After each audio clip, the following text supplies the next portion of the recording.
equations of both those lines. All right, let's move down below that. We're given a curve here, a much easier one than the one I had there before, and we're given that it intersects itself at 0, 0. We want to sketch this curve. You could definitely do this by plugging in, you know, your 0, pi over 6, pi over 3, pi over 4, and all that fun stuff, and getting points, but we'll save ourselves the time. We're just going to put it in the calculator for now.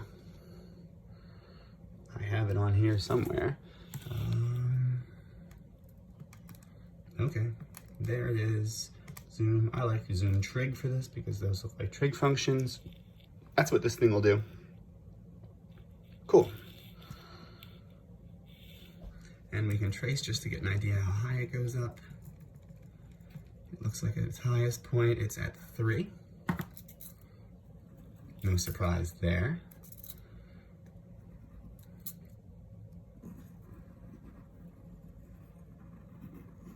So it's doing that. Okay, and we got that just from the calculator. There we go. Curve is sketched. I want to find the equations of both the tangent lines at this point where they intersect. Well, one thing I know is that that's through the origin. So right away, I know b in my y equals mx plus b is 0 for both of them. That's kind of nice. We just need the slope right there. There'll be 2 different slopes. So why don't we figure out what value gives us 0, 0, what value of t gives us 0, 0. Sine of 0 certainly gives me 0, 0. And how about, I know sine of pi gives me 0, 0, or sine of pi is 0. Sine of 2 pi is also 0, so that looks like it's going to work as well. Let's do t equals 0 and pi as both. I just kind of did that with a little bit of guess and check. All right, so we need to get the derivatives of both of those, or dy dx, at 0 and at pi. That would be y prime over x prime, which is 3 cosine of t over 2 times cosine of 2t. Chain rule throws another 2 outside.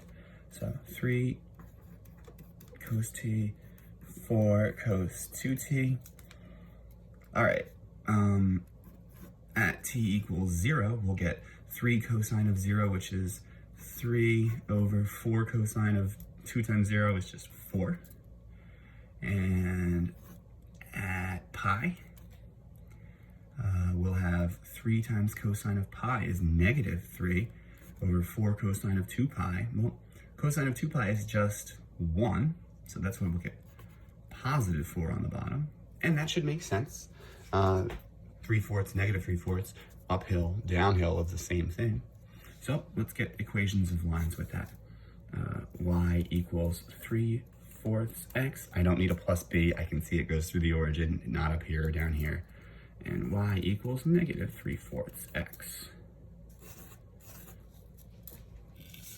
So those are the 2 equations of those tangent lines.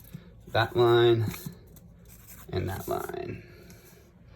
Pretty cool. So far, if you can take the derivative of a parametric curve and figure out the slope at a spot on the curve, you have everything